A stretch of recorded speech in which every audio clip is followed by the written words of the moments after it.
because I remember when I was a kid, video games will rot your brain. Dungeons and Dragons and Magic the Gathering summon demons, so it's the devil. Have I been playing it wrong this whole time? Apparently, I've never figured it out. I have yet to actually summon a demon. I was told. I read in the manual. That's it, man. Game over, man. Game over. Shall we play ending? You're traveling to another dimension. A dimension not only of plastic and paint, but of games. A journey into a wondrous land where meeples become real and cardboard cuts like a knife. That's a signpost up ahead, your next stop. The Funk Zone. Well, let's kick this off here. All right, welcome everybody. When are you going to start? I don't know. I think I'm going to start now. Oh, okay. Oh, gosh, we're nailing it. All right, welcome everybody to the Funkatronic Rex podcast, season 2. I'm Chris, one of the co-hosts here. And next to me, as always, is my other co-host. Hello. Hello. What's I'm up, Paul. Dude? Hey, Paul. Today we're going to be talking about tabletop games. I think that's the other game, yes. Specifically because most of the games we talk about play on tables. We're specifically talking about army versus skirmish games. We don't play on the floor? I mean, we could. I don't know how you learned to play Magic the Gathering, but in 1994, asphalt was involved. Oh. Yeah, you don't want to do that. Yeah. But before we get started, yes, sir, I would like to thank all of our listeners for tuning in today. We appreciate all of you, and we also want to especially thank our Patreons, those who have decided to give us, by the goodness of their heart, their support and their Hold on, let me read. Firstborns. They're firstborns. Maybe a little cash. Chris wrote the joke. I did write the joke. We could, like I said, we'll fix that in post. But yeah, we're just a couple of busy parents with not enough time to play the games that we love, and we're here to share that passion with you.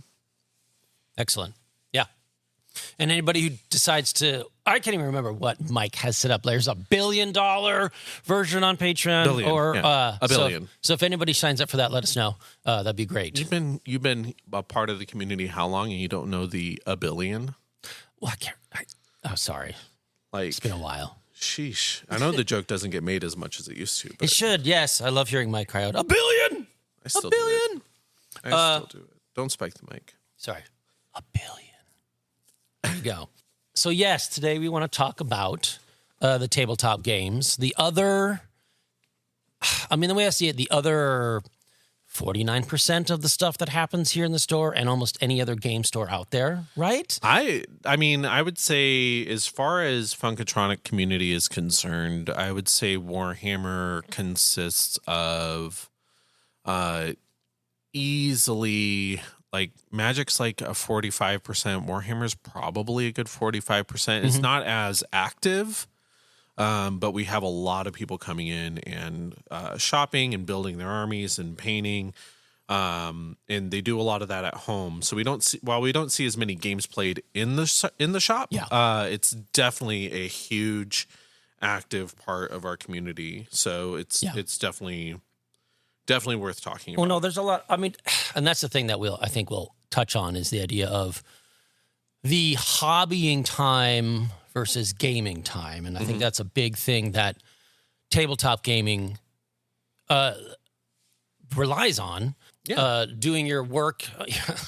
Don't want to say the H word, the homework, right? Hanging out at home, cutting and painting and building, and then you have the sliver of time where you can play. Exactly. So we'll get into more about all of that. But before we do that, let's talk about what we played last week and anything else that we've got going on in the realm of tabletop hobbies. Right on. Oh my gosh. So last week we talked about card games, and we played the Star Wars, the card game, the deck building game. The deck building game. There's many Star Wars games. There are many Star Wars the card game.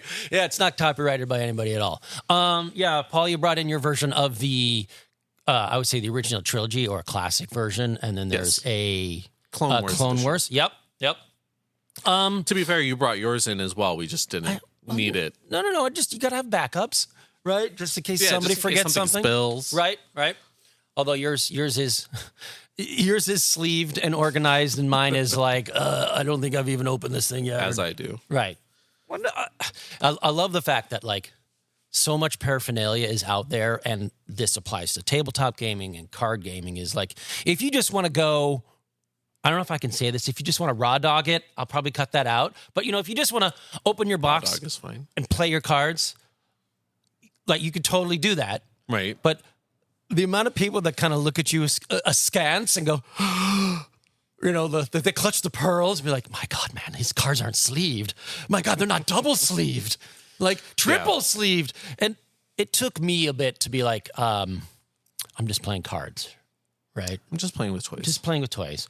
It wasn't until, I think, like I said in the last episode, when I was playing the Decipher card game, that someone goes, that card's worth like $60. And I was like, there is no way this Luke Scott, or whatever it was, is worth $60.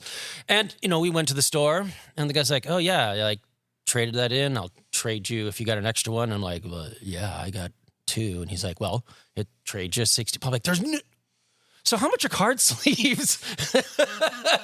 So both my friend and I were like, so maybe we should invest in some card sleeves? So I like card sleeves because I just like shuffling with them. I hate shuffling without them. I feel like cards clump too much.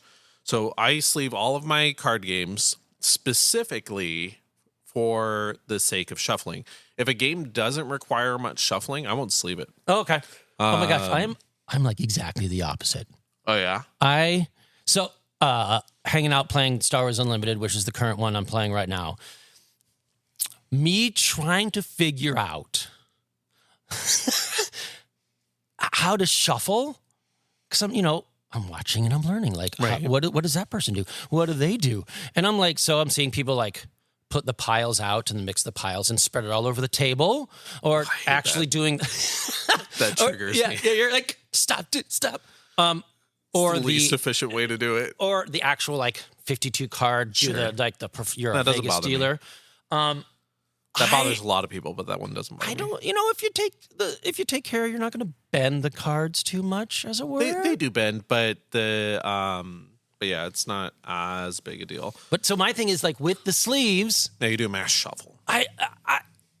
I feel like they stick and clump, and maybe I'm using the wrong sleeves. I don't know, but perhaps I don't know. I finally figured out if I do a side shuffle, a little soft side shuffle along the long side as opposed to short, it works better for me. And then trying to do that the vertical style thing, it was a learning curve. It was fun. It was great. I loved it.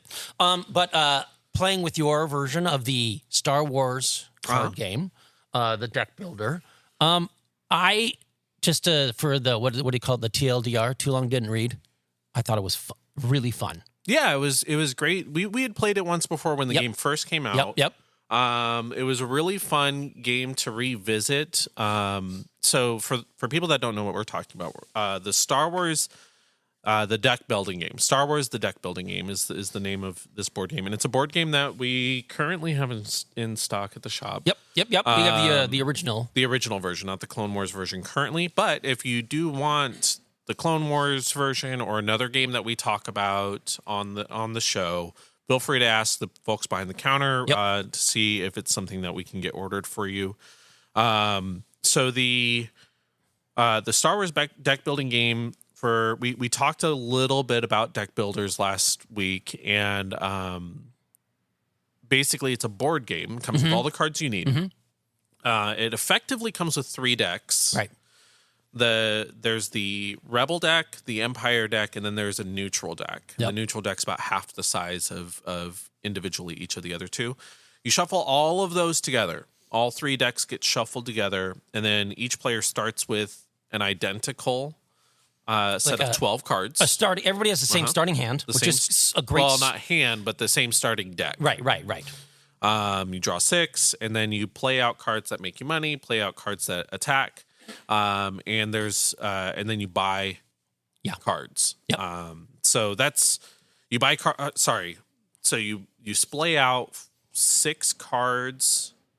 Well, from that stack of cards, Yeah, so from the the stack of the Imperial, huge. Rebel, and Neutral, you create your board state. So you have 6 cards from that thing from which you can attack, purchase, and I think that's kind of it, right? That's it. Yeah. Yeah. There's Which some is- interaction beyond that, but Which I yeah. thought was really cool because you don't have to worry about I attack and do this, and there's this, and there's this. It's pretty simple. You do attack a card to prevent your opponent, your fellow player, to get it, Yeah. or you buy it from the reserves of money that you create from playing your cards in your hand. And I thought that not complicated, right? Right. It gets complicated as you get more cards, and more cards have different interactions. But at the beginning, you're just like attack or buy. Yeah, you're either attacking your opponent's base, which we played to three bases out of 5. Yes, we did 3 out of 5. That's kind of modular, which is neat, depending on how long you want to play. So you can either attack your opponent's base, which is the win condition, or you can attack. And we say the word attack because mechanically it's identical, but in the game they use the term bounty hunt for the Empire or sabotage for the Rebels, and Right. it's mechanically identical Yep. to attacking the base, but you're attacking the cards in the middle of the row. And then what that does is it removes that card from the purchase pool. So I think I defeated Luke Skywalker twice. In both Yes. once in each of our games. Yes, you got Luke twice. I think you were able to I got recruit Vader. or purchase Vader, and I don't think I ever actually defeated him on the.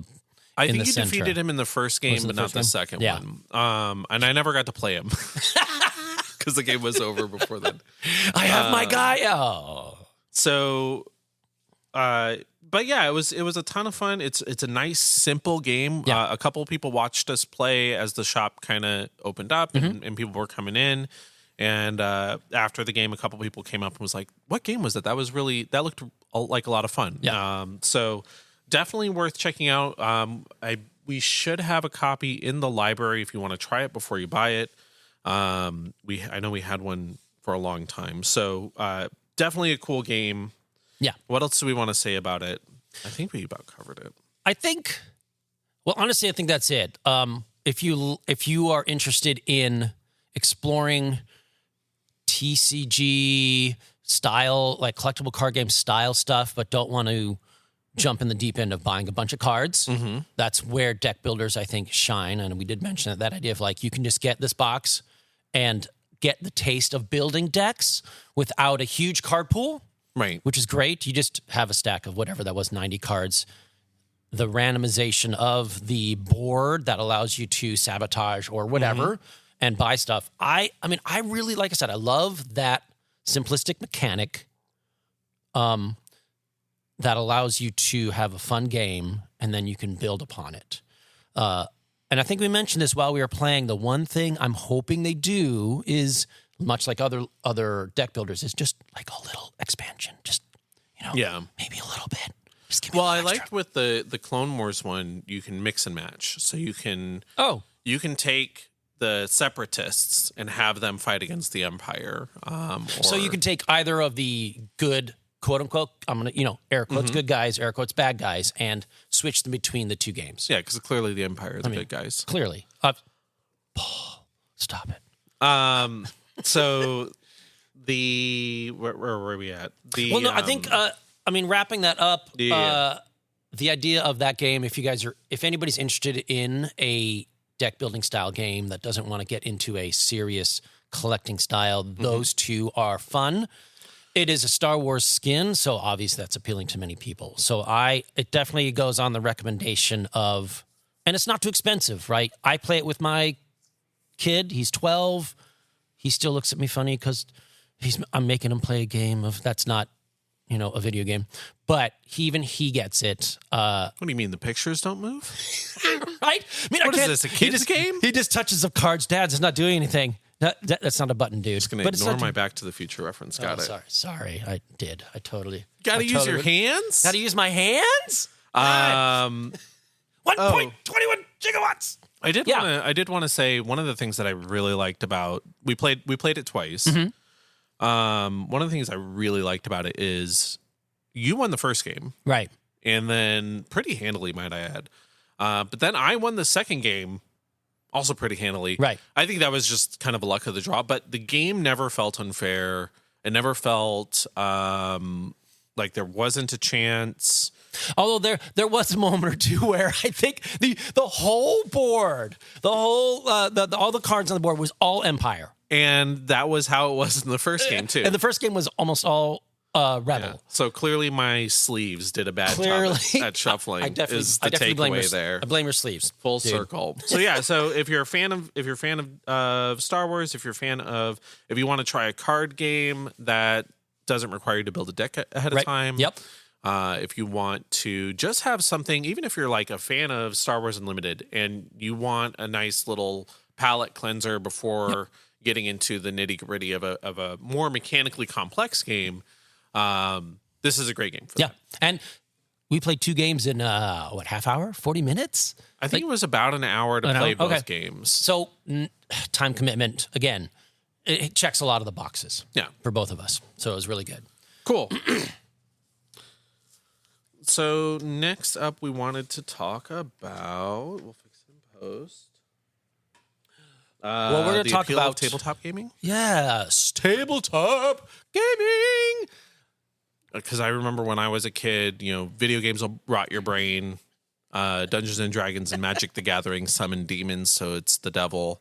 Have I been playing it wrong this whole time? Apparently, I've never figured it out. I have yet to actually summon a demon. I was told. I read in the manual. There's a Dungeon Master's guide that says. So I try to keep, even though I hate the idea of YouTube Shorts, and there have been studies that supposedly confirm that it is not good for children's developing attention spans and things along those lines. Yeah. I haven't read those reports. I haven't done those reports. I don't know the validity of those reports, so I don't want to say that's for sure.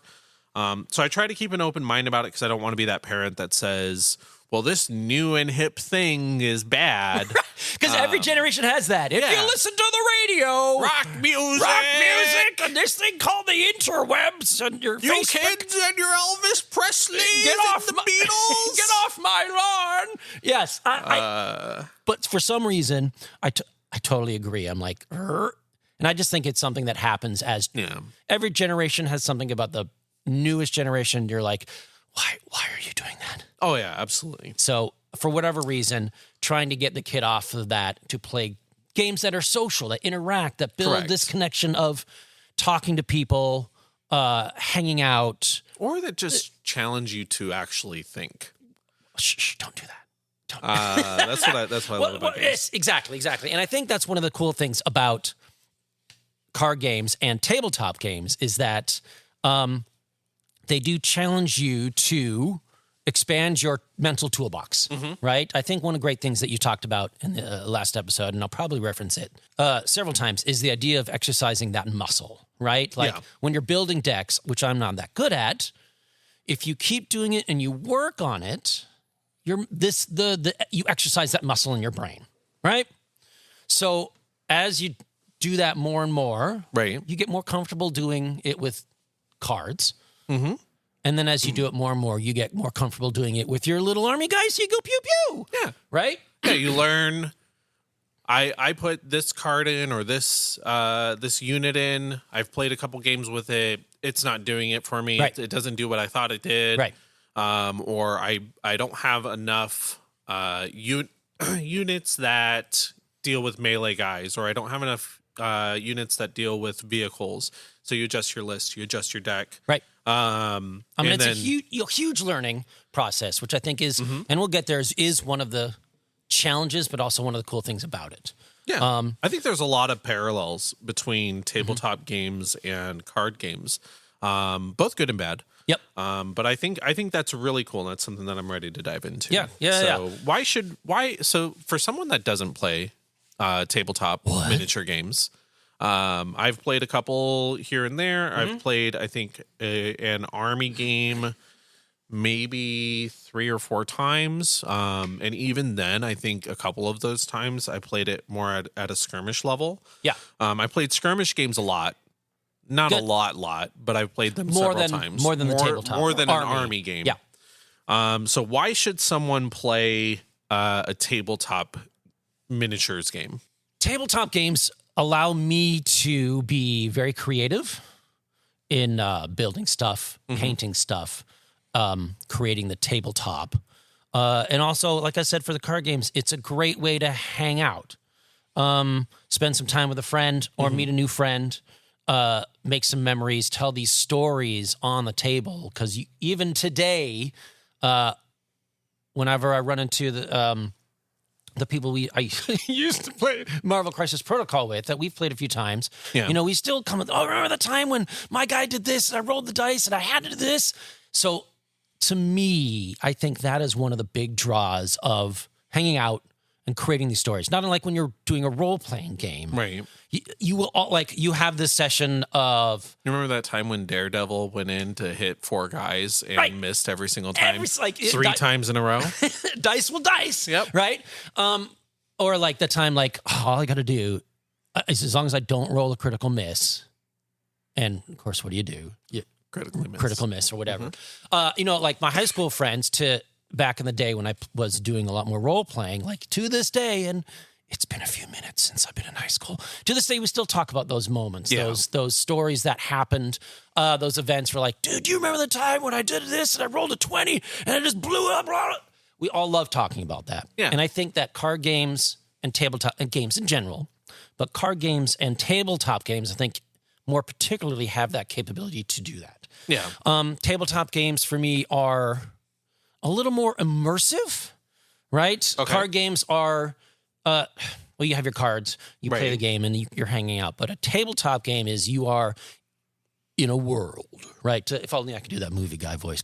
In a world where 2 people meet at a table and roll dice to decide the fate of the empire. Well, that sort of stuff.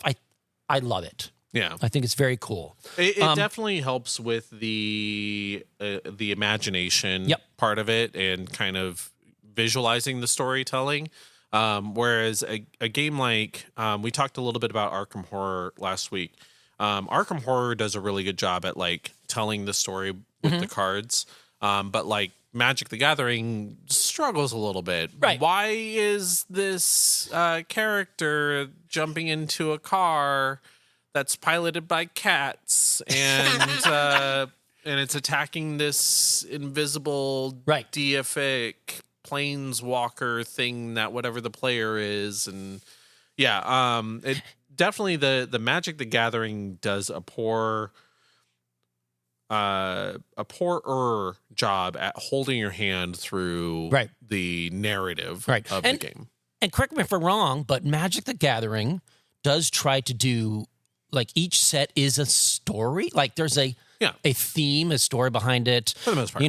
Zombies and vampires, blah, blah, blah. Obviously, Doctor Who and so the newest stuff. Set coming out, Aether Drift, is not a lot of people are a fan of where they're going with it. I know, but basically, Clutch the pearls, huh?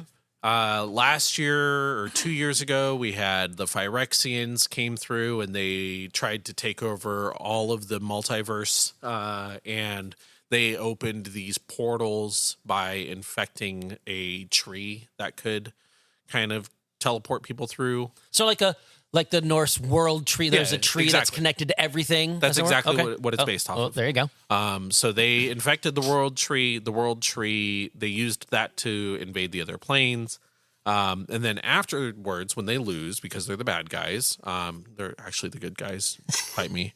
When they lost, they left portals through all of the different planes that are now interconnected. So people can now, only a select few people that could quote unquote planeswalk. Now anybody can walk through this door to a new plane. Oh. And so what this new set is doing, Aether Drift, is there's portals open in all the different planes, and one of the planes, formerly known as it's now Avishkar Kaladesh is the old name. Avishkar. Some folks on Avishkar said, "Hey, You know what we should do? We should race. Race. We should have a race. Okay. And so they decided to organize this plane spanning race that drives actual cars. There's a Jeep in the art on one of them. So when you made the joke about, you get in a car driven by cats, I was you're being not serious. You're not too far. Yeah. Okay. All right. And then you race. They're racing through these portals. They end up going across 3 different planes. So it's Avishkar, Amonkhet, which is an old Egyptian themed plane, and then Muruganda, which we've never been to before, but it's like the plane of jungles and big beasts. And primordial magic. Okay. And so the race takes place across all 3 of those, and then so every card in the set that when it comes out is going to be themed around racing. It's going to be themed around driving cars, riding on animals. It's going to be themed across those 3 planes. So we'll see a little bit of the themes and mechanics that we saw back in Kaladesh when we went there last. We'll see some themes from Amonkhet when we went there last. We'll see some themes from Muruganda, which we've never been to, but there have been cards printed for in the past. So, for example, the first card that was ever printed that referenced Muruganda was a card that gave creatures with no abilities a static boost. And so a lot of the creatures from Muruganda in this new set have no abilities. So That's they're cool. just blank. Right. 2/2 Not creatures necessarily or whatever. like tokens, but they're just Correct. very basic, cheap creatures you can put out. It's just a creature you can cast that its attack and toughness, power and toughness, attack and defense is higher than what most cards at that cost level would be. So that's a long aside to say yes. The magic sets are themed usually around a specific thing. They have short stories that tie to it. Right. But then there's also cards that say at the very bottom of the card in very small print, if you look closely enough, it says story spotlight. And so those are usually cards that from the short stories that were posted online, the art and the mechanics feature a major pivotal event in the story. In one of the short stories. So they're trying to create and cultivate lore. Right. And it's online, and then using some of that lore, and that kind of seeps a little bit into the cards. I mean, it helps theme the cards. Right. But then once you build a deck and once you start playing, especially in the more broader constructed formats like standard, modern, commander, you're using cards from all sets. Right. And so that theme doesn't come through at all. It's just, this card's good. I'm going to put this card. Well, like most that's a collectible card chariot. games, you're going to find the ones that work with your deck or that what you want to do, and you just pull them in. How often do you see somebody going, like, there's a new set like this, and I'm going to focus just on that set? Does that happen a lot? Or is it where like, I'm going to get the set, but I'm still just going to add cards to it? It does happen. I won't say it happens a lot, but it does happen. Okay. For example, I have 2 decks that I built around a theme. So, both of them are Universes Beyond. So they're from an IP outside of the Magic IP. Right. I have a Lord of the Rings deck that I only use Lord of the Rings cards with Lord of the Rings art on them. So if it was an old Magic card that was reskinned to be for example, Minamo School at Water's Edge is a land in Magic the Gathering, an older land that's very strong. That was reprinted as Dol Amroth, which is a location in Lord of the Rings. They changed the name on it. It says Minamo in small print underneath the title, and then it does functionally the same thing. So I can use that card, even though it's originally a Magic card. It has Lord of the Rings art. So I have a deck that's all that. It's one of my stronger decks, ironically. But it is very strict on that rule. There's a lot of cards that I'd love to put into that deck to make it stronger. Right. That I won't because they don't have a Lord of the Rings counterpart. And then I also have a Doctor Who deck. Good on you. Which Yeah. is it's really bad. Okay. It's one of my worst decks. It runs all 15 doctors. I'm sorry, all 17 doctors. Right. Yeah, no, there's 17. God, there's now 17. Because it has the fugitive doctor and the war doctor who didn't get their own run, but they were featured. Well, they're featured and they're now quote unquote canon, if I remember right. Yeah, because they're in there. Everything's canon in Doctor Who. Oh, that's true. That's just a whole lot of canons. Yeah. It's all wibbly wobbly, timey-wimey stuff. Exactly. So that one is run by the 14th Doctor, which is David Tennant returning as the Doctor. Right. And then Rose Tyler, not Rose Tyler, Rose Noble, which is Donna Noble's daughter from the 14th Doctor's run. So it's those two, and then the theme is just doctors. Right. It's just try to play as many doctors as I can. They're coming in, they're coming out, they're doing doctor things, they're doing timey-wimey. I love it. You're trying to recreate those old specials where like all 5 doctors are here or all 7 doctors are here or whatever like that. I will say if I had chosen to build a deck based around a single doctor and then try and like incorporate as much art and themes from even limiting myself to Doctor Who cards around episodes that had aired during their time. Yeah. I'd probably have a better deck. But I wanted to be like oops all doctors. So I love it. Honestly, I think that's great. We're not talking about Magic the Gathering. It all relates because sitting in the game store here, I mean, all the games are interconnected because we all love to play them, and the fact that we're gonna fall back and talk about Magic or Star Wars or whatever because it all comes from the place of the stories that we love to watch and listen to, and then eventually play on the tabletop. Because one of the games that you and I played was the Star Wars one, which was Star Wars Legion. Star Wars Legion, fantastic game. And it was I still have 2.5 armies for.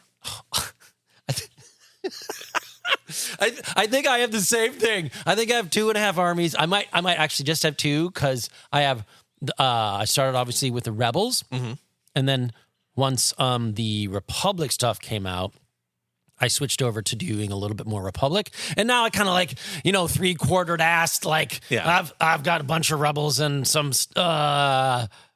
And eventually they'll get played. We'll play some Legion. All right. I have almost all the Rebels, almost all the Empire, and then I had in a trade I got the starter set for just the Separatists. So I have a handful of robots. Oh, nice, because they've kind of gone back and made it like smaller, like intro starter sets. Is that one of the newer ones? No, this was the original. Oh, the original core set. Okay, for the Clone Wars. But yeah, that's a game that's a lot easier to get into now, which is super rad. Yeah. Well, I think like we kind of covered the idea of why play them. Right? Is the idea of like, as I say here, like the idea of hanging out with your friends, that social interaction part, being, and I think one of the things that really draws me into it is the creative part of it. Yeah. The strategic thinking, that's it's not great on my part, but it's still in there. So if you are one of those people that can really see those synergies, really see how things connect, if you're more of a Napoleon and less of a Picasso, as it were, then like you both can find a in to these games. And I do think one of the cool things is it does feel like, and I've brought it up here, to me, like tabletop gaming maybe has a resurgence. I wrote down renaissance, like the idea that it used to be kind of like Star Wars, like, I don't know, just, geeks play it. It's not for everybody. But one of the things that I've been finding very, very cool is the fact that you go... YouTube. Sorry, did I say that out loud? Is the fact that more and more people are embracing the idea of tabletop gaming, gaming in general, but tabletop gaming, and then talking about how they love the blank of it. Like it really allows me to be creative when I'm painting, or I love that critical thinking and the ability to craft lists, or I just want to roll some dice, man. Right. So I think that's really cool, especially since COVID, because a lot of people started playing and doing, because, well, what are you going to do? You're in the house. You're trapped at home. Right? With your family that you don't want to deal with. What can I do while we're both working at home and we have the kids. Can the kids play it? Can we play it? Is it something that we can play as a family? Or is it something that I can turn it into a hobby? I think a lot of people spent a lot of time on YouTube and things like that. And they're like, I heard of Warhammer. I know of this Warhammer. I've heard of that before. What is this all about? And then suddenly they're, 20 hours deep into the lore and history of Warhammer. And they're like, oh, I'm right. I know people that are huge fans of Warhammer. Never touched a miniature, never played the game. And it's because of the stories and the lore. Just because of the stories and the lore. Yeah. Which is great. And then eventually, maybe they'll buy a mini. Maybe not. Probably not. But they don't have to. They'll play the video games. Right. And I think that's the other thing. Games Workshop ain't no dummy, right? The idea that creating a video game to make people connect to the IP, be like, oh, this is cool. I love this video game. I love these people. I love this clan. Blah, blah, blah. Oh, wait, there's a board game / tabletop version of this? Yes, excellent. Let us spend more money on the Games Workshop. Color me intrigued. And that's good because you bring you talked about briefly the idea and one of the things that I wanted to bring up is that there are, in general, kind of like two kinds of tabletops, right? I call them army versus skirmish. I don't know if there's a better terminology, but for right now, army is you're going to have you're going to bring in a pallet full of minis from your car. You've got a lot of terrain, all this stuff. There's lots of books, probably a lot of lore. Yeah. Versus skirmish, which is you're going to have, 5, 10, 20 guys or models. Sorry. 5, 10, 20 models on the board versus 2,000 points of dwarves or elves on the table or whatever it is, right? Yeah. I would probably say an army game is exactly that. You're piloting or you're commanding is probably a better word. Commanding a huge army, potentially hundreds of dudes, right? Or dudettes that are going across to clash against another huge army. Whereas a skirmish game is more like a movie where you're focused in on just a handful of characters. They're doing their cool stuff, right? And you're kind of like focused on what these individuals are doing and their special abilities. Yeah. No, that's a great a great analogy because I instantly went to Lord of the Rings, right? Where you go, all right. Now I don't know all the names of all the places, but near the end of the first movie, where Aragorn is coming up and Frodo's running around, and just a bunch of orcs showed up, and it's just Aragorn. God. Somebody's going to take my geek card away. Aragorn, Frodo. Well, thanks for listening to the Funkatronic Rex. Chris, you're fired. Ammon, I think they're on like the hill of Ammon Ra, whatever it is. Like, is that what it's called? The Rivers of Anduin? No, well, that, but right before when the party splits. Yeah. Right? That's the River Anduin. Right. And he's on at the banks. He's at the Watchtower. No, you're mixing things up. There's also Weathertop, which happens earlier. Weathertop's another great example, right? You just have the hobbits, the ring wraiths come in, and so that's like the skirmish level stuff. I think Lord of the Rings is kind of hard because there's not really like. I think overall it's a very good example. I think the Hobbit's probably a better parallel. All right, where you have the skirmish fight is. The seven dwarves, so funny. The Bilbo, and really that's about it. Gandalf comes in and out. You have that small party, and then it faces off against 3 big trolls, or it faces off against a handful of goblins, or whatever the case would be. Right, they're going down the river, a couple of goblins shooting at them, et cetera, as opposed to like the end sequence where you have the Battle of the Five Armies. Battle of the 5 Armies, which now you've got. Right, as the title says, it's 5 armies. Which doesn't take place in the books. Shh. There's a lot of stuff. Bilbo falls asleep. So So the entire book just skips over the battle. Well, as you do if you're a drunk He doesn't hobbit. fall asleep. He gets knocked out. But it's really, that's a whole nother conversation. But it's really funny how the book handles it, where you're setting up for this huge battle of the 5 armies, and then the chapter, you turn the page and the chapter is the battle of the 5 armies, and you're so stoked, you're so excited, and you read a little bit into it, and then it's like, and then the battle's over. Right. You're like, but it barely started. Like, there were 5 armies. there's 5 of them. How do you sleep through that? Well, of course, if he's like, he's a drunk hobbit. And if you haven't read The Hobbit, read The Hobbit. It's a fantastic short story. It's a short read, and it's a really fun book. You get through it in a couple hours. The It's movies fine. suck. Well, okay. Well, we'll circle back to that. I kind of half agree. But the idea, I half agree. We're losing listeners. Please don't unsubscribe. No, don't unsubscribe. I love the stuff. It's just it shouldn't have been 3 movies. Just No, it should have absolutely been not. should have been 2. But that's right. Like I said, that's for the After Dark Patreon exclusive stuff right there, where we bitch and moan about that. But that's the idea, right? So you have smaller groups versus larger groups, right? And it all depends on. Oh, not all depends, but one of the big things is, do I want to commit to painting 500 dudes or dudettes, or do I want to commit to painting 5, 10, 15, 20, 25, 30, right? Do I... What is this bit? Oh my gosh. So that's the idea is larger versus smaller level of stuff. Yeah, I'd say as someone who has dabbled, I've done some painting. I definitely tend to prefer the skirmish style games where I can paint just a handful of dudes or dudettes. That joke's never gonna get old. Never gonna get old. I love it. That I can kind of be a little bit more artistic with and a little bit more flexible with. Whereas I did try. I have a small orc army, and I did try painting them. I think I got 2 squads in, and I was like, this is miserable. I don't want to be painting the same miniature with the same colors over 20 times. And over again. That's right.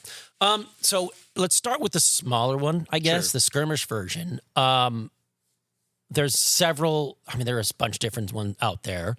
I think the ones that come to mind, obviously, are the Games Workshop ones, which is there's Warcry and Kill Team, I should say.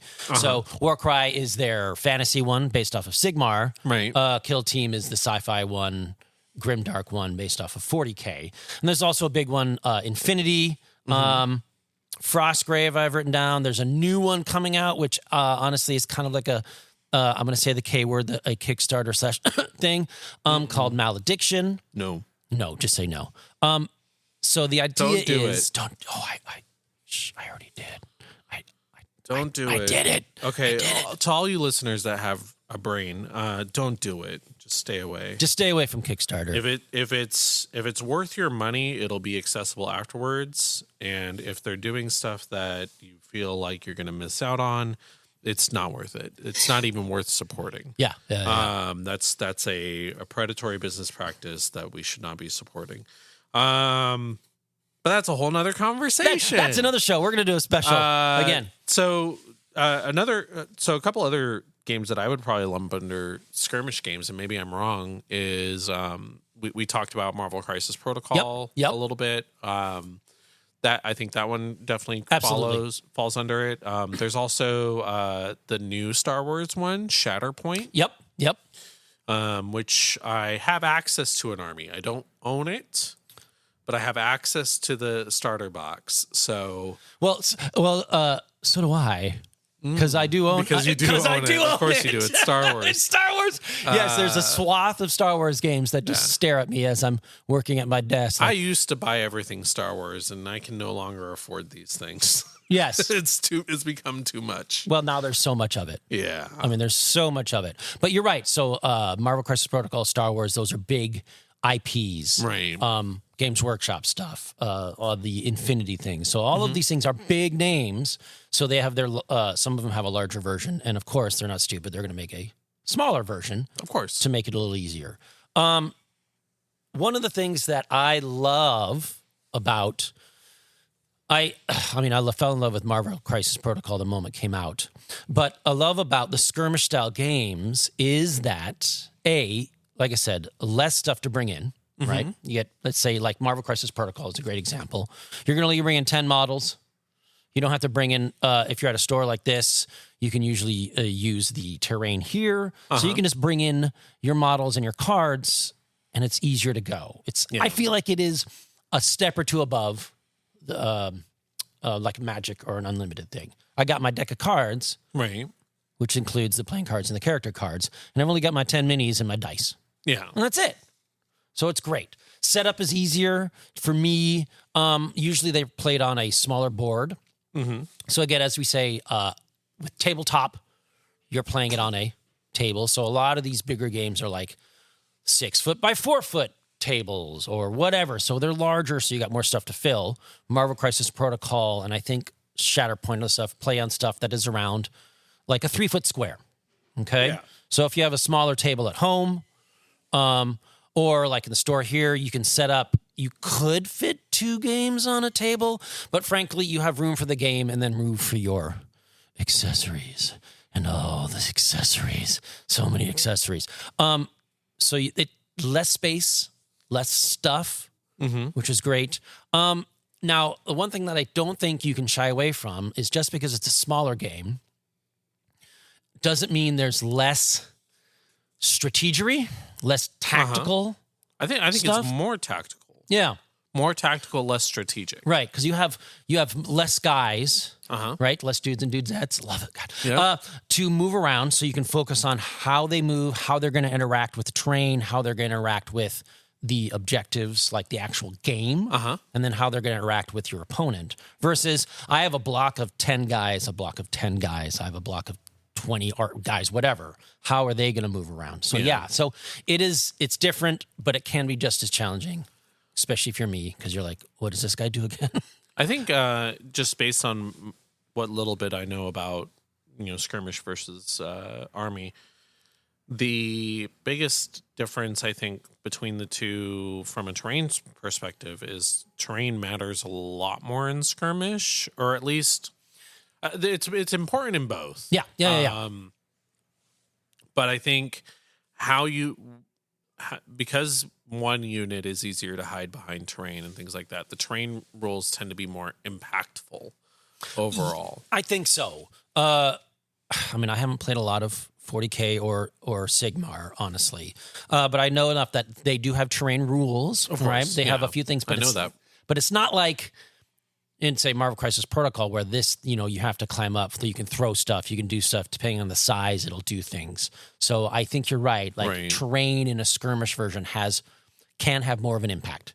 I think obviously anyone who's a huge fan of this is going to be like, they're wrong, and I don't necessarily, and I accept that. Also, I know for a fact, and my comment was probably a little bit too reductive. I know for a fact that terrain is incredibly important, and utilizing terrain in an army game is usually the person that better utilizes the terrain in a battle, and in most army games that I've seen, is the person that's going to come out ahead. So I don't want to say that terrain doesn't matter, or I don't want that to be the takeaway. I just think that the terrain in the skirmish games, based on what I've seen, and again, I'm coming from a place that's a little bit dark, in unfamiliarity, but the terrain tends to have a bigger impact when it matters, right, as opposed to a bunch of little impacts, that build up. Correct. And one of the things that I love about mostly the smaller games like Marvel Crisis Protocol, which hopefully we'll get to play eventually, we'll swing back around, is the fact that I do love terrain.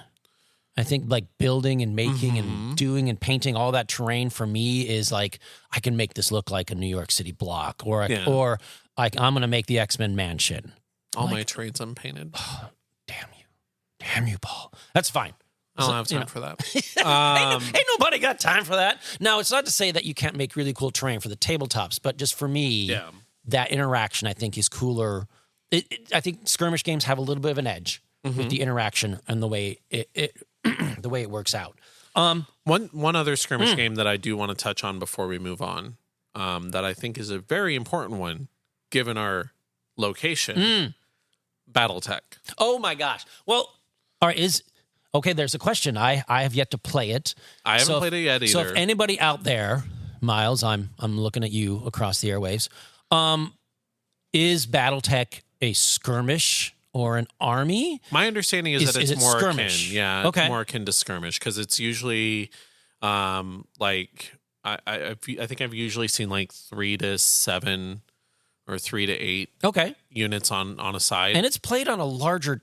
It is played on a larger table. It's definitely played on a larger table, so it's different than most skirmish games in that way, right? Where you have a much bigger distance. Yeah.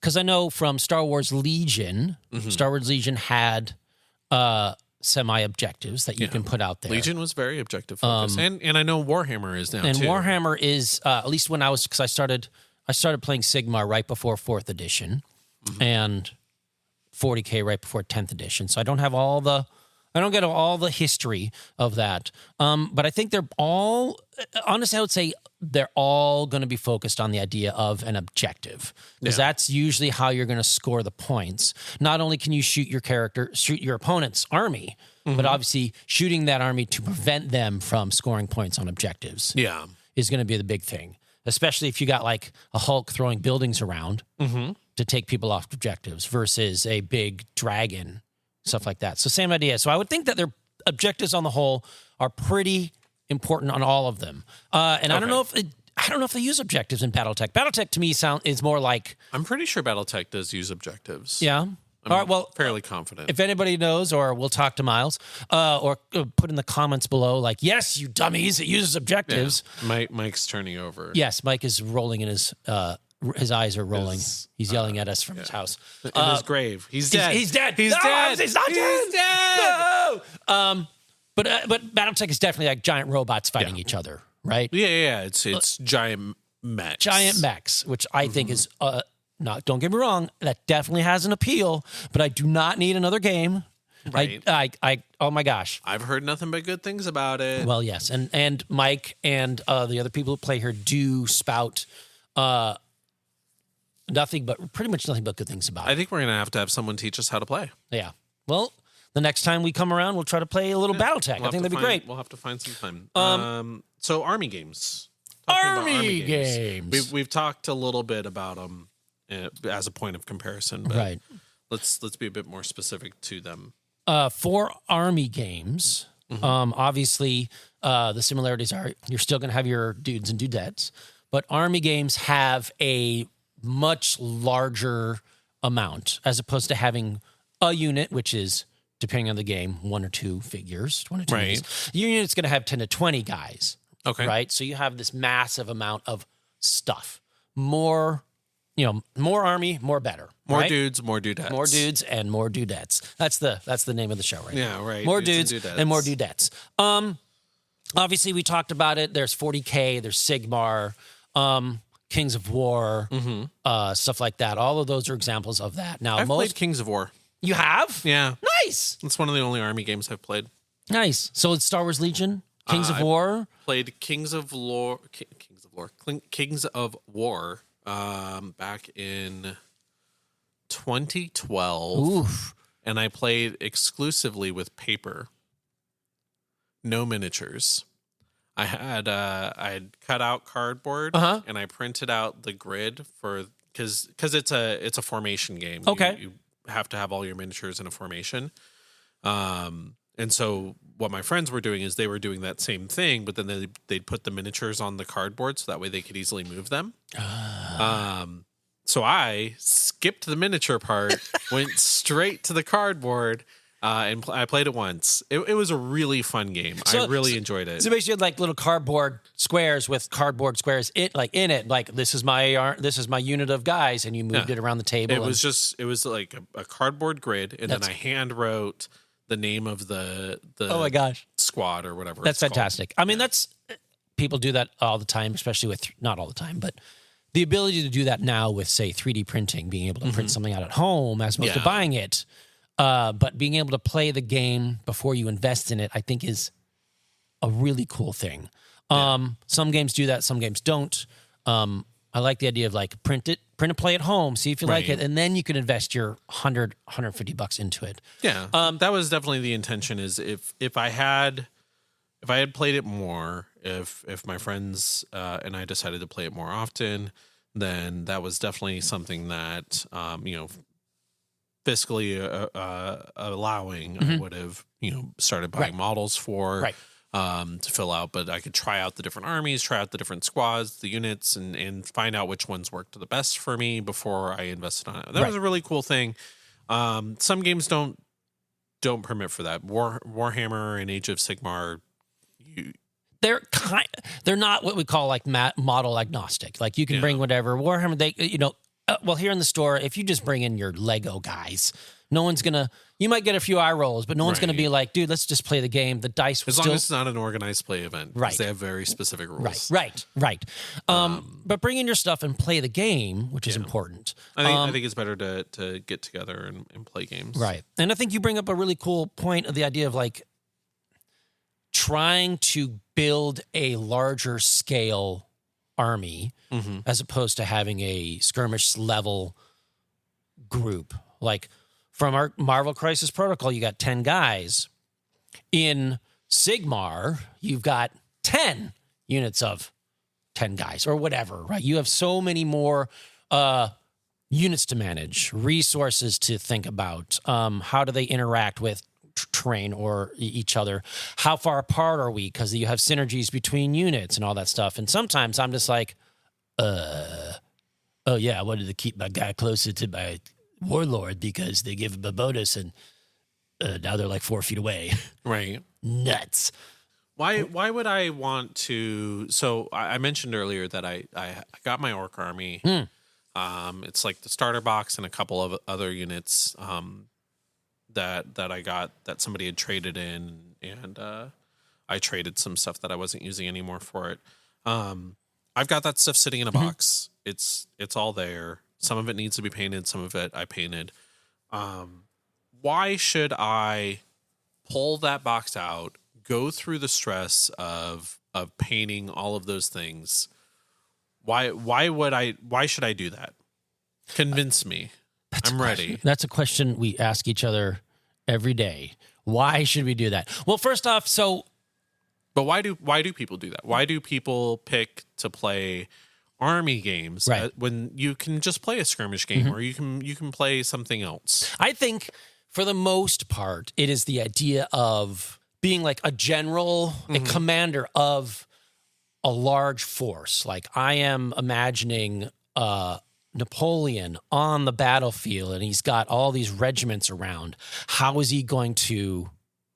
he attack this army? How would he think about this stuff? What is the strategery? How is the interaction? If I, much like chess, right? If I move here, what are you going to do? And how can I counteract that? A lot of the games have that similarity, but I think Army is on a larger scale, so you've got more of it. Seeing the huge swaths of dudes just lined up, right, and then moving across the battlefield incrementally until they clash with all of the dudettes. Right. Exactly. And I think that's a huge draw for many people. And I think that's a really good point that you bring up. You have a box of minis. It's just gray plastic. And you just stare at it. No, there's a lid on it. It's a shoebox. It's in a shoebox. But you stare at the box. You're like, how do I find the time to build it, paint it, da-da-da-da-da-da. I think there's a lot of people, much like your cardboard idea, is you can get the box of minis and just put them together, right? Just assemble them. Mike has said it many times. Michael, whenever, come in and play the game, whether it's here or invite your friends over to your house. Just getting some game time in, I think, is more important than worrying about whether you're painted. Right? Now, painted minis always play better. Again, my army is orcs, orcs. And so if I know anything about Warhammer orcs, Right. it's that painted means better. Right. Painted always means better. Except in my case where... But it's an doesn't. actual fact because they're orcs, Yeah, right? Right. Because Okay. orcs have the thing where they can visualize something. If I think it's going to happen, it's It going to happened. happen. Right. Yeah. Which is... Red is faster because the orcs think that. Right. More red, more green.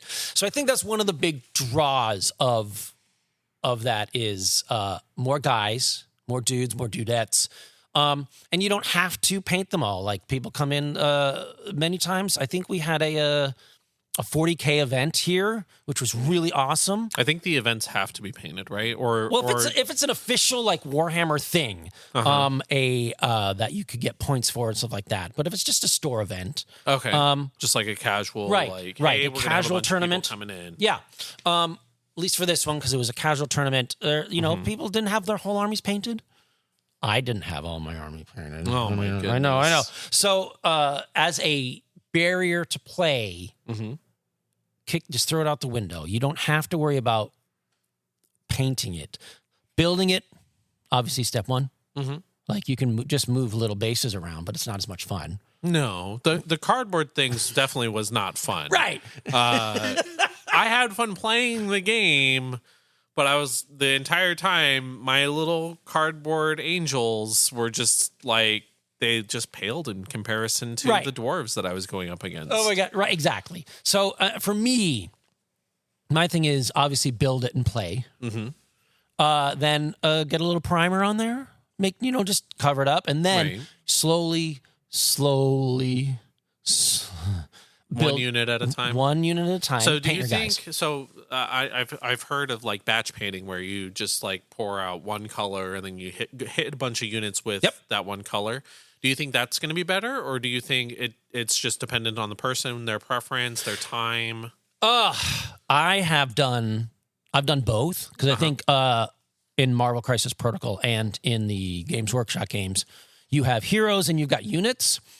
For the units, I definitely have done the kind of batch painting. I'm going to get out all the stuff to do most of this unit. The Right. armor, the boots, the blah, the blah. So I've got a couple of colors on my palette. And I'll just go through and paint that, all of them. Now, to your point earlier, that is not always the funnest way to do it. That's right? not a word. It is Most now. fun. No, it's the funnest. The most funnest way to do it. Like, Welcome to the grammar section. so if you're sitting at your paint table and be like, okay, so I have to power through it. Maybe don't look at like power through it. Like find something that is fun. The point of this is the hobby part, which is building and painting, and the other part of it is the playing. If you're not a big hobbyist, that's all right. So I know a lot of people who I've talked to that have interest. Like the friend that I mentioned that is a huge Warhammer fan. Right. They right. love the Warhammer lore. Right. That grim dark world calls out to Zero them. interest in playing the game. And I've asked them why. The biggest concern they have is painting. They don't think they're going to be a good painter. They're worried about having to paint all of those things. What would you say to someone who is, what's the word I'm looking for? Apprehensive? Fix it in post. What would you say to someone that is apprehensive about putting paint on a miniature because they don't think that they'd be good at it? Everybody sucks when they first start. Like it's just a fact. Now there are those geniuses out there that for some reason they've watched like years. Yes, Paul. Yes, there you go. Yes. I was terrible the first couple minutes. Unless you watch, you've been watching YouTube for years, and you've like, it is like seeped into you, and you can literally just bust out your brush and paint a masterpiece. Everything's you're not going to be great when you first start. I know when I first kind of got back into it here, started with Star Wars Legion, right? One of the ways I got to know Mike here at the shop and hang out is I came in and painted my Star Wars Legion here in the store. Okay. And Jonesy would sit next to me, who is a very good hobbyist and he's a very good painter. And I would look at his minis and be like, dude, like, what the man? How can I make mine look good? I don't know how much painting in store the store is set up to handle these days. That was something that we definitely had like space for back then. Oh yeah, I mean, but it might be something that somebody could talk to talk to Michael or Alex. Talk to the powers that be and be like, hey, let's. If someone has like, I want to hobby more. How do I? Because I've seen people come in and paint BattleTech in here, right? And I've seen people come in and paint their Warhammer stuff. Like, how do we? Like, if you guys are like, I want to paint more, come in and reach out to people on the Discord and be like, hey guys, can we hang out and paint? Because hanging out and painting with people is, again, you're hanging out with your friends, being a little social, learning from each other, challenging each other. And that's what Jonesy did to me. He's like, dude, don't do that. You just try this. Yeah. Just try this simple thing. Because, he was like, painting always wins, and it doesn't. But he's like, just put them together, put some primer on them, and then just start. Yeah. Just slap some paint on it. Just do it, even if it's a little bit at a time. Exactly. Just doing it is going to both get you better, right, and it's going to bring you more joy. Right. And if you practice it and if you do it more, you will slowly get better. When I go back and look at, because on my desk, I have a mini that I painted when I was like 12 or 13. Nice. It's a D&D mini. Can we put that picture of it in the show notes? If I could, yeah. I'll try to take a picture of it. It's on your desk. It's right there. Are you lying to us? No. I got several. I've got a couple, and they're really, one of them is really good, and that's why I keep it for a 12 to 14-year-old, however old I was. And I keep it there to look at, be like, listen, it starts off by just putting paint on a mini. And that's it.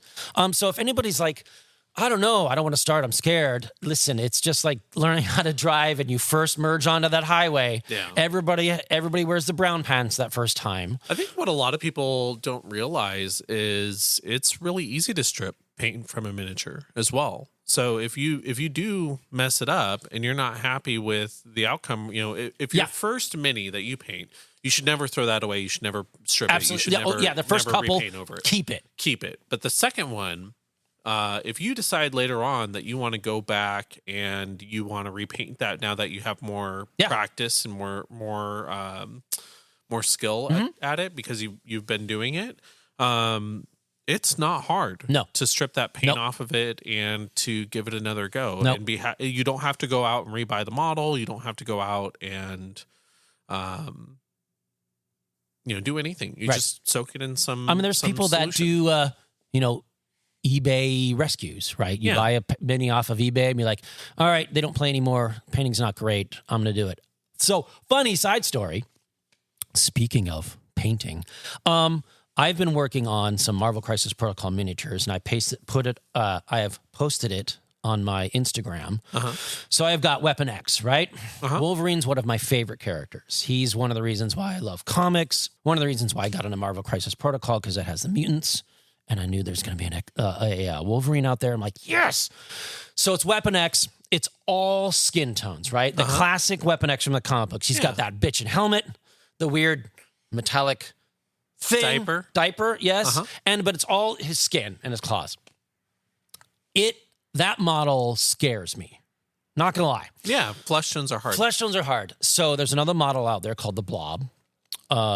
And the Blob. Don't call me the Blob. Call me Blob. Oh, wait, what's your... No, wait, I'm not going to do the Silence of the Lambs reference there. Sorry. Word. I was referencing the best Wolverine movie. Oh, Wolverine Origins? Yeah. Oh, it's so good. Oh, wait, just call me Blob. You just call me Blob. So I took... Bad. Oh, my gosh. That's another episode. Oh, I don't think there's a whole episode there. That's like 10 minutes of nope. Yeah. Nope. So I built the model for the I actually wanted to play it, but I got him for the specific purpose to practice painting skin. Okay. It's painting the skin tones. So each arm and leg, I tried something a little different. And it was terrible. It was awful. I did this paint on this arm, this color, this paint, the combination of these colors, combination of this colors, did a wash, did this thing, this. Yeah. I stripped that guy twice. Okay. Yeah. So anybody out there who's like, oh God, if I mess up, you can do it. I just gave him a bath of isopropyl alcohol, nice soft toothbrush, like my kid's old toothbrush, which I kept.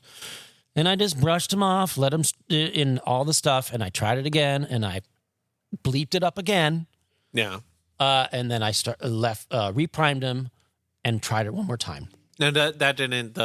I haven't. I've been told some models don't do well in alcohol, so that you didn't. That's correct. So it depends on the harder plastic, like the Games Workshop, and those things are fine in isopropyl. I think if it's a resin model or some 3D printed stuff, isopropyl is not great. You can use, oh my gosh, what's it called? It's like LA something. It's a cleansing it's like product. A purple cleaning thing, it's like right? people have used Simple Green, LA Fantastic or something like that. Sounds right.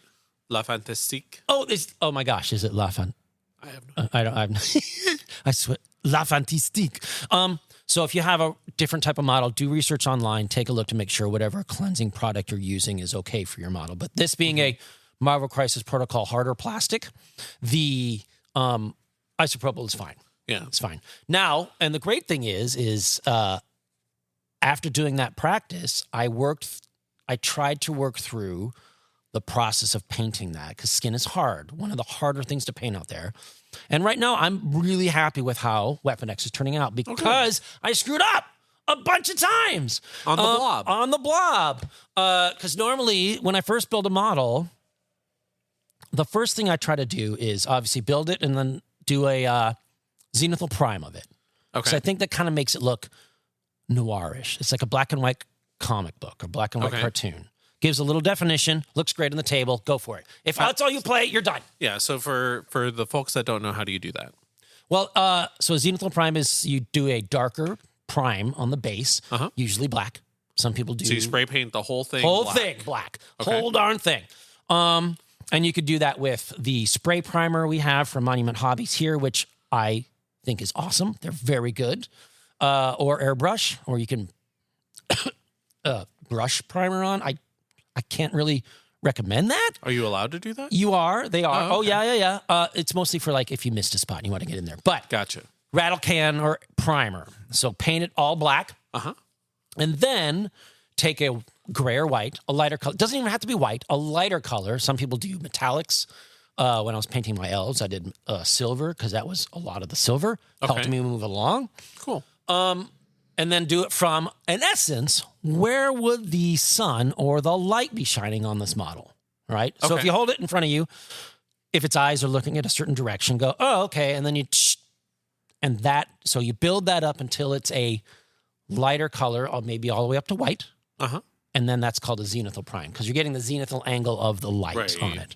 I've tried the zenithal method before, and what I've found, when I've done it, is I always tend to screw it up somehow where I get too much of the lighter color on it and it covers up the darker. So is the right amount, or do I need to do a little bit more than that? No, honestly, maybe it's okay. But start off slow. Like when you do the initial prime, don't cover it, obviously, but you make it all black or your darker color. Well, you do cover it with the initial primer. Yes, right? the initial primer. So whatever color that is, you can do dark gray, if dark green, like you can play around with that. But if you're just starting out, the initial black coating, and then when I'm using, because I did this with a rattle can, and I've done it with an airbrush, and they both work fine. Airbrush, you have a little more control, but I realize airbrush does have equipment you need. If you got two hands and a rattle can, you can shake it up and spray paint, right? Yeah. So on that one, I hold the mini and I just kind of do a light pass over it. Okay. And then just do another and another so maybe 3 Right. And then just you're let moving your hand back to forth like so left 6 and right. inches or Exactly. whatever. Okay. And I just look at it and let it dry and see where I'm at. Okay. If I want a little more highlight, I might hold it, and as opposed to move it, I might just spray just a short, quick blast on the model to reinforce that angle. Gotcha. Okay. And that's it. You don't have to do this. A lot of people use it for what's a term now called slap chop painting, which is doing the zenithal and then relying a lot on the like contrast or speed paint, right? Which is great, awesome. Yeah. Get paint on the model. Yeah, it's a more transparent paint. Exactly. So your base coats will shine through that. So the white helps get the highlights. The darker black base coat really accentuates the shading or shadows. I think that's a good point for people that are overwhelmed or daunted by painting and not that they think that they're not going to be good at painting. Right. Is that there are those contrast paints is the term that Citadel uses. What's the Monument Hobbies is? Well, the Monument Hobbies doesn't make them, but they don't have them yet? Okay. Army Painter uses speed paint. Oh gosh, I'd have to run over and take a look. Monument Hobbies uses they're not, because they don't do that. They're like inks or washes or stuff like that. So they're not technically speed paint. You can turn them into it Right, by mixing it a stuff. bit. Yeah. Okay. But if you want to go classic speed paint, Army Painter or Citadel Paints or Army Painter and Vallejo and other companies have created products that are quote unquote the speed paint Yeah, because stuff. it's really popular now that somebody can just literally just take any model. They can do a zenithal highlight because it's very simple, and with practice you get better at it. I haven't practiced it enough, and then you can just take that speed paint or the contrast paint. Oh, I went blank too. I was like, So you can take that contrast paint, and you can just literally just slap it right onto the model. Yep. And it'll look better than 99% of the model unfinished models that are out there. Right. And it'll look really. I've seen them even with people with very little practice. Yeah. They turn out really, really well. Yeah. And it's something that you can be proud of. Exactly. Of course, much like things like you don't want to dunk it in there. You can use your brush and learn how to do brush control and move the paint around. But yes, you don't have to worry about the finesse as much. The finesse, like I have to focus and don't mess up. Oh my gosh, don't mess up. Your mini's gonna look weird until you're like 80% done. Right. For a while, and that's okay. And I think that's what all these speed paints and contra paints do is allow people who feel like that's a barrier to get into the hobby. I'd say Absolutely. even people that because I've done a bit of painting for the games. I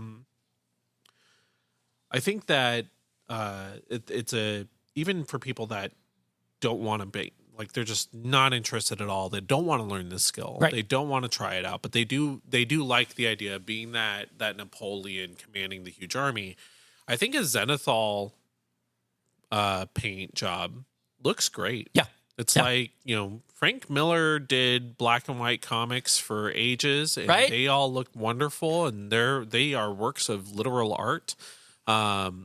It very much evokes that kind of vibe. Yes. I've seen people do entire like board game miniatures that they just do a zenithal because it looks unmatched. Unmatched does effectively a zenithal on their miniatures. Right. And those miniatures look great. I would never want to take paint to those miniatures. They look wonderful. I think zenithal is an excellent, because one of the things that I try to do is when I get a model is put it together and do a zenithal prime on it. And it'll just sit there. Like far too many of my Marvel Crisis Protocol models are just zenithal primed. And that's it. Because, and I love that reference, the Frank Miller stuff, the Sin City or Batman Year One, whatever. And it looks good because it adds a highlight. It accentuates the highlights. It makes your shadows look cool. Yeah. And it gives some life and depth to it. Absolutely. A zenithal highlight is a great option for someone who doesn't want to invest time and money into that. Two rattle cans, have at it. Right? Yeah. Or I don't think I have the skill for it. You can just do that, and it will look good on the table. And and I think it might motivate you to be like, hey, if I could do that, just a little. And I'll give you one of the things that I do. A little hint that I do is what if I just add some red? Just a little red. Or what I do is I like to add the skin tone, like the face. And so that's one of the first things I'll paint. Okay. And then. Again, how many Marvel Crisis Protocol minis or by Sigmar guys just have a zenithal prime and a paint and a face? And a face. That, sadly, a lot of them. And that just step by step. So I can do listen, I'm just going to paint the face. Maybe if they have hands or whatever, not gloves. but get that, and then I can play. I think one thing, so we've talked a bit about why people might like an army game over a skirmish game. One thing that I think is a big one from the outside looking in. Again, I'm not in the mix of it. No, this is good. Yeah. I feel like, and correct me if I'm wrong, it's easier to find someone to sit down and play an army game with you, like come in, play a game of Warhammer 40K for a couple hours. Even though it's a longer time commitment, it takes more hobby time with the painting and all of that.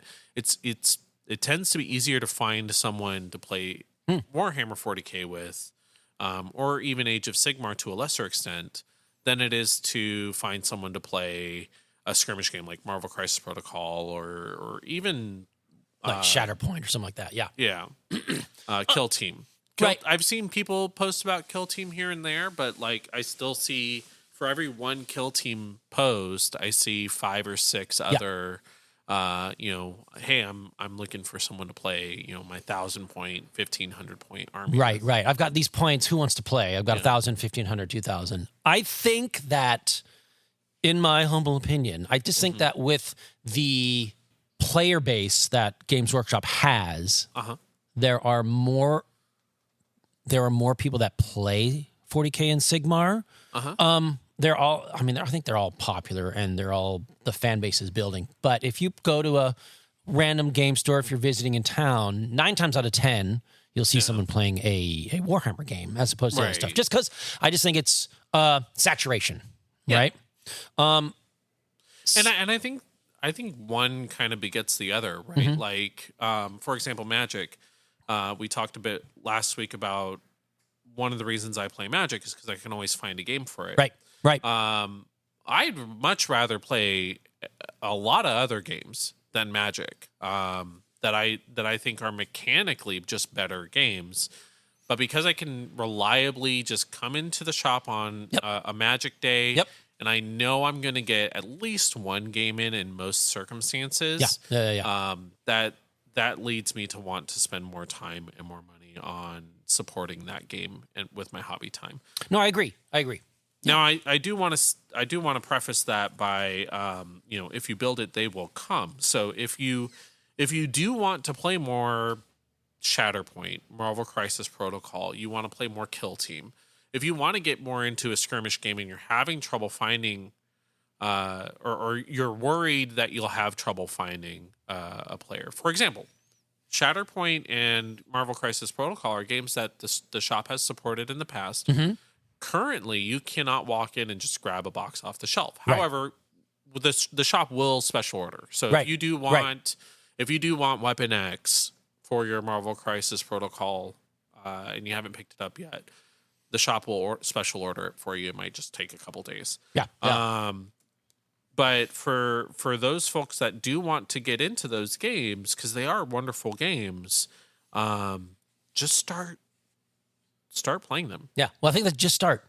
One of the things of doing this podcast that has helped motivate me, and I think Paul as well, is the idea that we want to play games, not just with each other to help this podcast out, but play more games. And I've been meaning to post this in the Discord, but I want to reach out to, because I love playing these games and I want to get more in them. Not only to dust off the minis and get them on the table, but there's if you're interested in learning or want to get into Marvel Crisis Protocol, which is the one that I'm really more attracted to on the whole. That's the one that I'm the biggest fan of. Right. If somebody said, hey, I want to play a game of Legion, I'll be like, I don't know if I'll be able to find the time. I've gotta I'd love to play Legion. That's the one army game that I would love to play more often. But if somebody said, hey, I want to play Marvel Crisis Protocol, I'll be a lot faster to say, okay, I know how much time that's going to take. I can fit that in. I just need somebody to ask me. Right. So yeah. Paul, will you play? Well, I guess. I mean, maybe.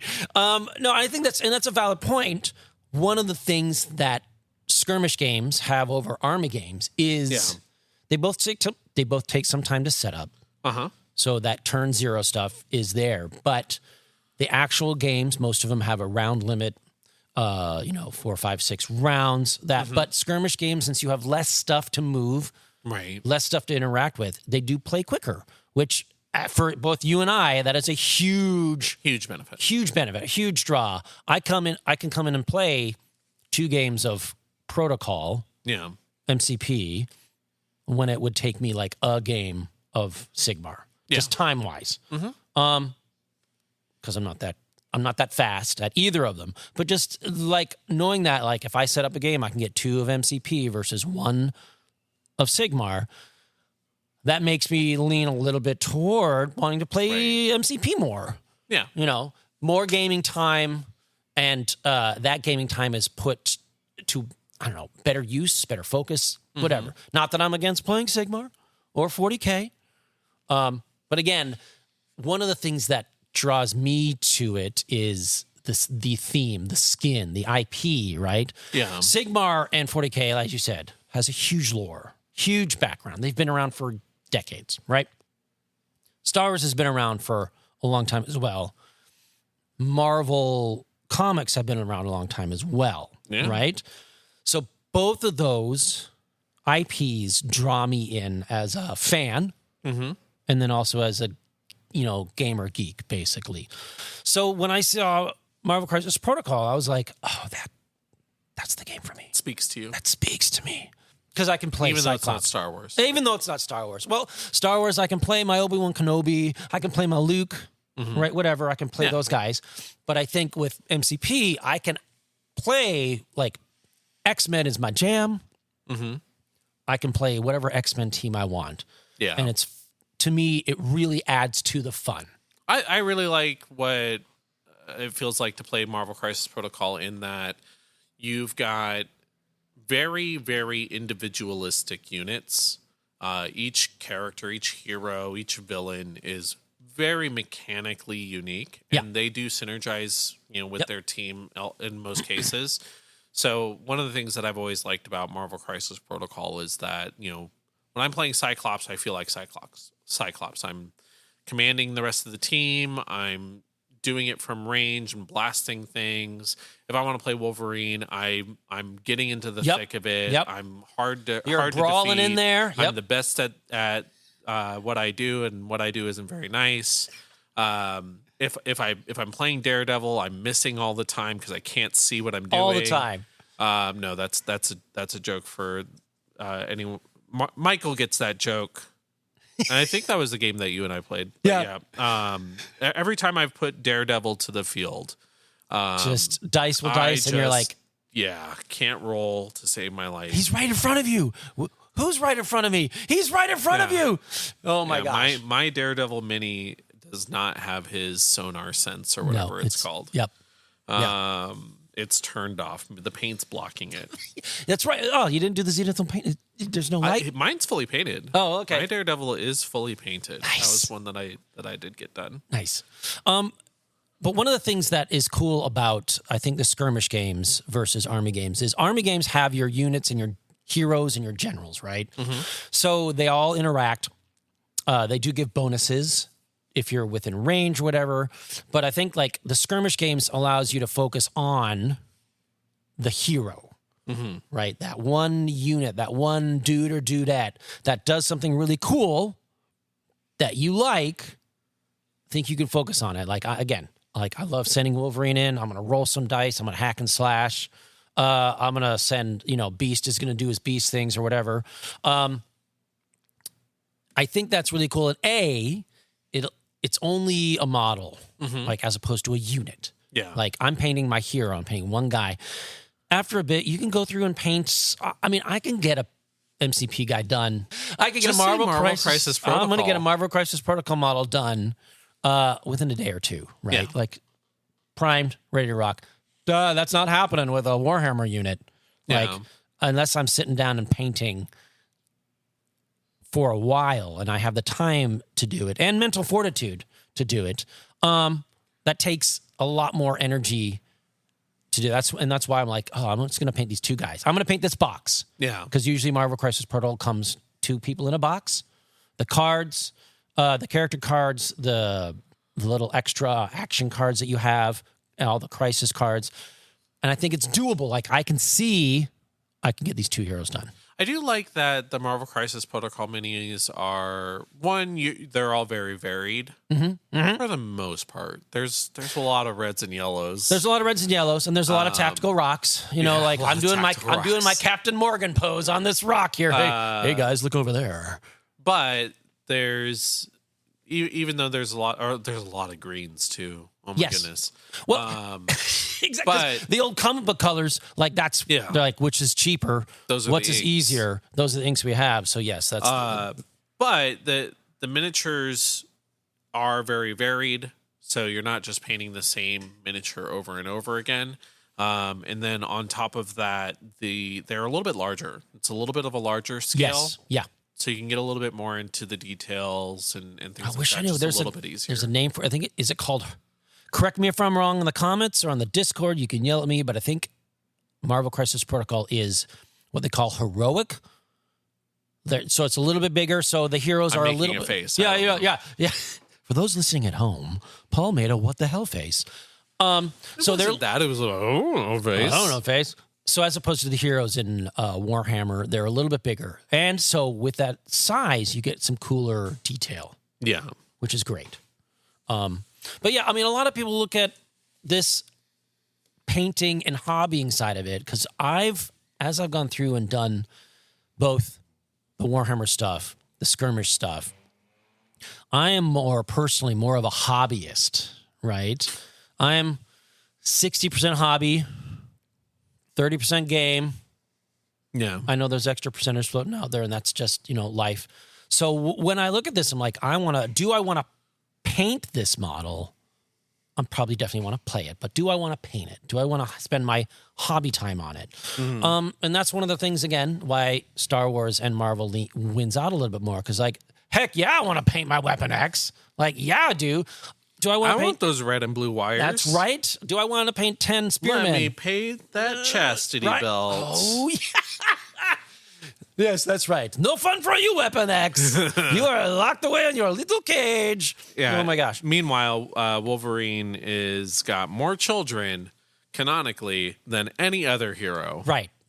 Like, yes, the heroes who are married have like a kid, but he's just like, well, apparently I've got like 7 clones.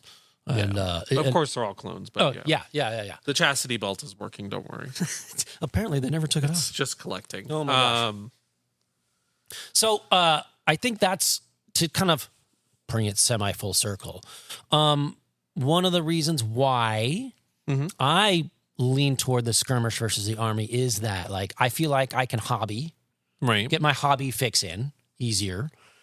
And when I'm able to get game time in, I feel like it's more productive. Like, I can get more games in on the skirmish level versus the army level stuff. And one thing that's important to me is we talked a little bit last week about I don't want to play a 2-player game. I've got too many friends. I like the political dynamic of back and forth and that I get out of Commander versus other formats in Magic. So is there any tabletop army or skirmish game that support? I've never seen it played here in the shop. I've seen a couple of situations where it's like 2v2 and things like that. How common and how fun are those types of experiences? Gosh, that's a good question. I know at the store here we've done it was called like a battle royale event with Sigmar, where there were 6 people gathered around a table. You look at your points, like, okay, you can only bring like 500 points, but you can kind of, if that unit dies, you can refresh it, like bring that guy in. So they have ideas of that. One of the cool things that Marvel Crisis Protocol does, and I have yet to play one, I have them, of course, I've got it all sitting there, is they have different modes or varieties of playing it. So usually, yes, MCP is a player versus player game, right? But they have modes where you're playing against the game. Yeah. So you have a Colossus event where Colossus is being taken over by Juggernaut's helmet. So he's turned into the unstoppable Colossus. So you and your teammate have to figure out how to battle him and take him down. Apocalypse just came out, and I think there's a version of that with Apocalypse. There's a version of that with Thanos. Okay. And there's also a version where you can play 4 versus 4. So you can have a couple, like, I'm only going to bring 2 guys. You bring 2 guys. You bring 2 guys. So we have enough characters in the game to play. So with that in mind, there are opportunities to expand it to include more people. Okay. In that. I'm not sure about. It's not a very, very robust or popular. I wish I could say, I know that from the other podcasts I listen to and the other stuff I've seen and games watched, the popularity of the events in MCP, the Thanos one, all that stuff, are very popular. Okay.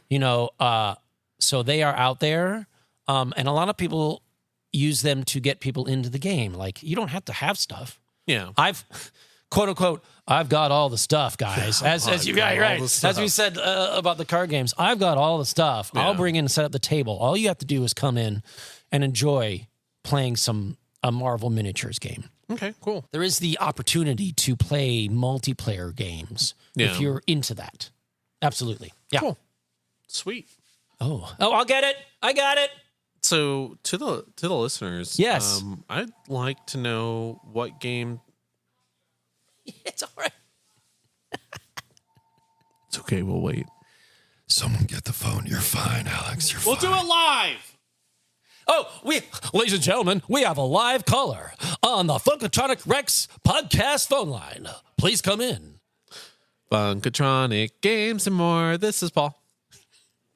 Hi, I'm a long-time listener, first-time caller. I think you guys are awesome, and I want to play more games. Anyone who's called into the store when I used to work behind the counter gets that reference. All right. Awesome. Okay. So to the listeners, Yeah. help me to find a reason to get those orc miniatures out of the shoebox. Yeah, and put them on the table. Warhammer is. I know it's popular. I know it's a huge part of the culture here at the store, and it's definitely something that I have obviously interested. I haven't gotten rid of my orcs. I'm not looking to, but it is something that I would like to have a better reason for. So based on what you heard today, the questions I've asked, the things I've said, if you have any tips, tricks, ideas that might help someone like me that has a passing interest in the game to actually take the dive and give it a go, give us those suggestions. Yeah, I'd love to hear it. Which one? All right, like, don't do orcs, do this army, or what's your play style? Yeah. Well, how do you want to interact with the game, and how do you want to interact with your opponent? I think all of those are really good ways to prod Paul and myself. I'm not gonna lie, prod both of us and the other listeners and other people who come into the Funkatronic Rex community to play more games, right? Because that's one of the things that we, as a podcast and as gamers ourselves, want to help cultivate is, how do we motivate and how do we get everybody to play more games and hang out? And also, while you're there on any of our social medias, like, if you guys are like, this is a topic I think you guys should talk about, here's some ideas for shows, by all means, drop them in the, I think we have a podcast room in our Discord server, or on our social media. There's also a Facebook page out there as well. Drop us a line and let us know, what you liked, what you didn't like, but more importantly, this is an area of the hobby and the gaming area that I am curious about. Yeah, let us know why you like army games more than skirmish games, and tell us, how we're using those terms wrong. Obviously, Chris and I both prefer the skirmish style games based on our experience. I think so. Yeah, I'd love more interaction and more to hear more about why you guys prefer army games. Those of you that do, I think it's a really interesting thing, and let us know if there's something we missed. Great. I am Paul the Sassy One on the Discord. Ooh, So I am flagged as an employee because I have worked as an employee for most of my time here. Well, take somewhat. But I am Paul the Sassy One on the Discord. I am kind of the one that kind of helps do the most management on the Discord. Michael's probably a little bit more engaged than I am directly, which is great, and he does a lot of back end stuff as well. So I don't want to take that away from him. But I also, I'm not very active on social media. So please, if you have a question, DM me on Discord, at me. I'm fine with all of that stuff. I'm around. Great. You guys can find me out there on Instagram. It's Chris_minis. I think I'm also that same name on the Discord. Mm-hmm. So there's a little bit of continuity there. I've been trying to get back on posting and sharing my hobby stuff on the Instagram so that people who are like, gosh, I want to start, or I don't know, because I'm asking the same questions too. How the heck do I do this stuff? Right. So yeah, take a look out on there. Chris_minis on Instagram. Also, I'm on the Discord. And I'm going to be reaching out and posting ideas on what to play, what games to play. Get in here and play some other stuff. Is there a Cyberpunk mini game out there? Is there another game that we didn't mention that you want to try to play? Post it in the store Discord. Reach out to us because it would be great to meet you and hang out and build this community. I think that'd be awesome. Absolutely. That's what we're here for. Thanks for listening, and we'll see you guys next time. Bye. Very bad feeling about this. That's it, man. Game over, man. That's it, man. Game over, man. Game over. Let's play. Shall we play a game?